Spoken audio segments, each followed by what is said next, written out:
Good morning everyone, আমি সৌমি আর আমার চ্যানেলের আরও একটি নতুন ব্লগে আপনাদের সবাইকে স্বাগত। এতটা গরম পড়েছে, আমি রোজ বলছি, মেবি সবাই ভাববে হয়তো পিঙ্কি নটাঙ্কি করছে, ব্যাপারটা কিন্তু তা নয়। প্রত্যেকটা মানুষের কষ্ট হচ্ছে, ভীষণ কষ্ট হচ্ছে। তার মধ্যে এদিকে আবার ওই ত্রিপুরার কি একটা ট্রেন অ্যাক্সিডেন্ট, ওটা শুনেও খুব খারাপ লাগলো।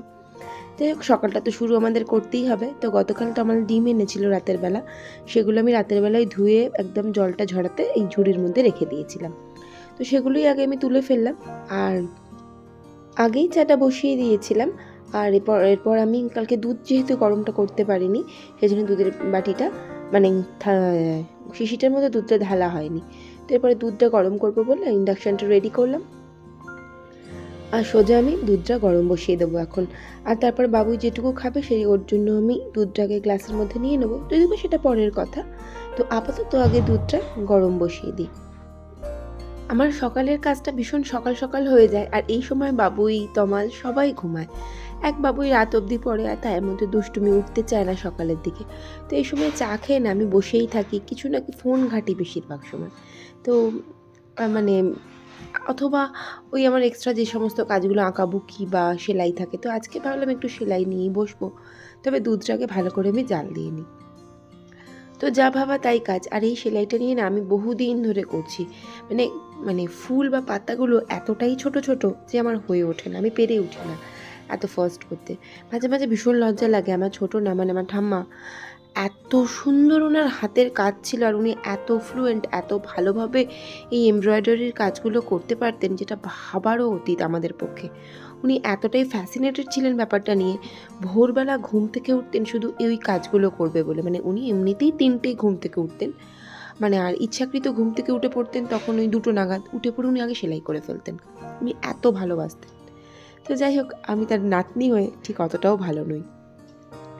এরপরে বাবুইয়ের জন্য ও উঠে পড়েছিল, ওর জন্য দুধটা আমি রেডি করে ফেললাম। আর ইন্ডাকশানে আজকে ভেবেছি একটু তড়কা করবো, সেই জন্য তড়কাটা ইন্ডাকশানে আমি মানে প্রেশার কুকারে বসিয়ে দিলাম। তো একটু লবণ দিয়ে আর ঢাকা দিয়ে দিলে আপাতত 3-4টে সিটি পড়লেই হয়ে যাবে। তো এই ভেবে ভাবলাম যে কি করা যায়, আপাতত এটা হোক। আর এরপর আমি করব কি, যে যেটুকু দুধ বেঁচেছিল ওই বললাম না, বাকি দুধটা ঢেলে নেবো। তো ওই বড়ো শিশিটা ঢাললাম না, আমি এই ছোটো কন্টেনারটার মধ্যেই ঢেলে নিলাম, দিয়ে আমি ফ্রিজে তুলে দেবো। আর এদিকে ব্রেকফাস্ট বলতে আমি আজকে কিছুই ব্রেকফাস্ট করিনি, শরীরটা বেশ কদিন ধরে ভালো যাচ্ছিল না। সেই জন্য কিন্তু লোভ সামলাতে না পেরে বাবুয়ের জন্য একটুখানি চাউমিন করেছিলাম। ভীষণ সুন্দর খেতে হয় চাউমিনটা, আমি কখনো শেয়ার করবো আপনাদের সাথে রেসিপিটা। নর্মাল রোজের ছোটোবেলার সেই চাউমিন নয়, কি এটা একটু আলাদা, একটু ওই স্ট্রিট ফুড টাইপ বলতে পারে। তো এদিকে আমি তমালের আধুরা কাজ, যেটা আমাকে রোজ করতে হয়, তো সেই কাজটা করবো বলে এই ঘরে চলে এলাম। আর একদিকে সিটি পড়ে গেল প্রেশার কুকারে।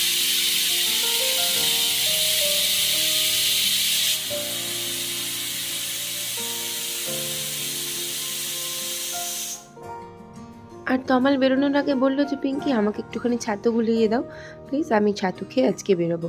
ও না খুব লক্ষ্মী, এমনিতে মানে উল্টো পাল্টা খাবো, এই আমার যেমন যত শরীর খারাপ হোক, আমার কি চাউমিনটা খাওয়া উচিত হলো না? টুক করে 2 চামচ চাউমিন আমি খেয়ে ফেললাম। তো একদমই তমাল এরকম নয়, ওর যেটুকু খাবার প্রয়োজন ঠিক সেটুকুই খায়। খুব নমিনাল কাজকর্ম ওর, মানে এক্সট্রাঅর্ডিনারি কিছুই না। তো যাই হোক, তমাল বেরিয়ে গেল আর আমি এক এক করে রান্নাগুলো বসিয়ে দেবো ভাবলাম। তো আজকে না পোস্ত বাটা করেছিলাম অনেক দিন পর, কিন্তু দুঃখের বিষয় আজকে না পোস্ত ছিল কম, আর আমার খাওয়ার ইচ্ছে ছিল অনেক বেশি। তো সেই জন্য একটু বাদাম, একটু পোস্ত আর একটু শুকনো লঙ্কা আর কাঁচা লঙ্কা একসাথে ব্লেন্ড করে নিলাম। প্রথমে শুকনো করে গুঁড়িয়ে নিয়েছিলাম, তারপর জল দিয়ে ব্লেন্ড করে একটু লবণ আর একটু তেল দিয়ে নিলাম। যা খেতে হয় না মারাত্মক, কখনো ট্রাই করতে পারেন ঘরে পোস্ত কম থাকলে। তাই আমি এটা নাম দিয়েছি গরিবের পোস্ত বাটা। তো যাই হোক, এবার আমি রান্নাটা বসিয়ে দিলাম। ফ্রিজে আছে একটু মুগের ডাল, একটু পটল আলুর তরকারি, আর এদিকে আমি একটুখানি মাছ করব, মাছ আর কলমি শাক ভাজা, ব্যাস। আর কিছু রান্না নেই আজকে। তবে সকালে যে আমি ওই কি বলবো, তরকার জন্য ডালটা ভেজালাম, এখন এত গরম লাগছে না, করবো কিনা ডালটা তরকাটা আমি মনে মনে ভাবছিলাম। তো যাই হোক, ওটা পরের কথা, আগে এই রান্নাগুলো তো কমপ্লিট করি, তারপর অন্য কথা, মানে বিকেলেরটা বিকেলে ভাবা যাবে। তো এরপরে আমি টুকটুক করে মাছের ঝোলটা বসিয়ে দিলাম। আর এদিকে আগের দিনের কেটে রাখা শাক, সেটাও আমি একেবারে বসিয়ে দিলাম। তো রান্নাবান্নাগুলো কিন্তু মোটামুটি কমপ্লিট হয়েই গেছে। তবে হ্যাঁ, একটা কথা বাবুই আমাকে আজকে বলেছে, মাম্মা মাছের ঝোলটা কিন্তু মারাত্মক হয়েছিল। যদিও বা সেটা একটু পরে বলেছে, আমি যেহেতু ভয়েস ওভার করছি সেই জন্য আমি আগেই আপনাদেরকে বলে দিলাম। তো এদিকে আমার রান্নাগুলো কমপ্লিট, আমি খাবারগুলো এক এক করে ঢেলে ফেলি। তবে একটা কথা হঠাৎ শেয়ার করতে ইচ্ছা করছে যে একদমই দেখছি ভিউ হচ্ছে না আমার চ্যানেলে। আমি জানি দোষটা হয়তো আমার, ওই কদিন ঘুরতে গিয়েছিলাম না, সে কদিন একদমই মানে প্রায় 9 দিন মতন কোনো আমি ভিডিও দিইনি, সেই জন্যই হয়তো ইউটিউব ভিউ দিচ্ছে না। তবে একটা জিনিসই খুব খারাপ লাগে মাঝে মাঝে, আমার খারাপ লাগলে ইউটিউবে জাস্ট বইই গেছে, কিছু কিছু নোংরা উল্টোপাল্টা ভিডিও দেখি, সেগুলো ভীষণভাবে ভাইরাল হয়ে যায়। আর আমাদের এত খেটে করা ভিডিওগুলো একেবারেই ভাইরাল হতে চায় না, বা ভাইরাল তো ছাড়ুন, ভিউ আসতে চায় না। তো এদিকে যতই ভাবছিলাম করবো না মানে তরকাটা করিয়ে নিলাম। ওদিকে ভাত টাতগুলো সব রান্নাবান্না টোটালি কমপ্লিট হয়ে গিয়েছিল। আমি একটু বসে বসে না ফ্যানের হাওয়া খাচ্ছিলাম। মারাত্মক গরম পড়ছে, নেওয়া যাচ্ছে না গরমটা। মানে আমি তো তমালকে বলছিলাম, তমাল বিয়ের পরে 15 বছরে আমি এত গরম দেখেছি বলে মনে হয় না। আর আগের কথা, বিয়ের আগে তো কাজ করতাম না, তাই বুঝতেও পারতাম না যে কত গরম পড়ছে বা না পড়ছে। বাট আমার মনে হচ্ছে লাস্ট 15 বছর এত গরম পড়েনি। তো যাই হোক, রান্নাবান্না আমার টোটাল কমপ্লিট। আর এদিকে আমি রান্নাঘরটাও পরিষ্কার করে নেবো, আর এক রাশি বাসন আমি মেজে ফেলেছি। তো এরপর রান্নাঘর ডাইনিংটা একটুখানি মুছে নিলাম। আর বড় লাঠিটা আজকে বার করতে ভালো লাগছিল না, সেই মশা মারতে কামান দাগার মতন অবস্থা।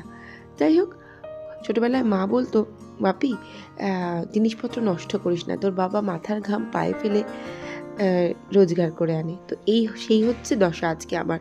আজকে আমি বুঝতে পারছি মাথার ঘাম পায়ে ফেলা কাকে বলে। তো যাই হোক, ঘরটা ভালো করে মুছে নিলাম। আর মানে ঘর মানে ডাইনিংটা, রান্নাঘরটা, ঘর তো আগেই মোছা হয়ে গিয়েছিল সকালবেলা। তো এরপরে অনেকক্ষণ সময় অতিবাহিত হয়ে গেছে, আমি না কাজকর্ম করে জাস্ট শুয়ে পড়েছিলাম। আর আজকেও সবাই খেয়ে নিয়েছিল, সবার শেষে আমি বসেছিলাম খেতে। তো যাই হোক, আমি এখানে খেয়ে নিই আর আমার ব্লগটা এখানে শেষ করলাম। ভালো লাগলে প্লিজ পাশে থেকে যাবেন। আর ভিডিওটা দেখার জন্য থ্যাংক ইউ সো মাচ।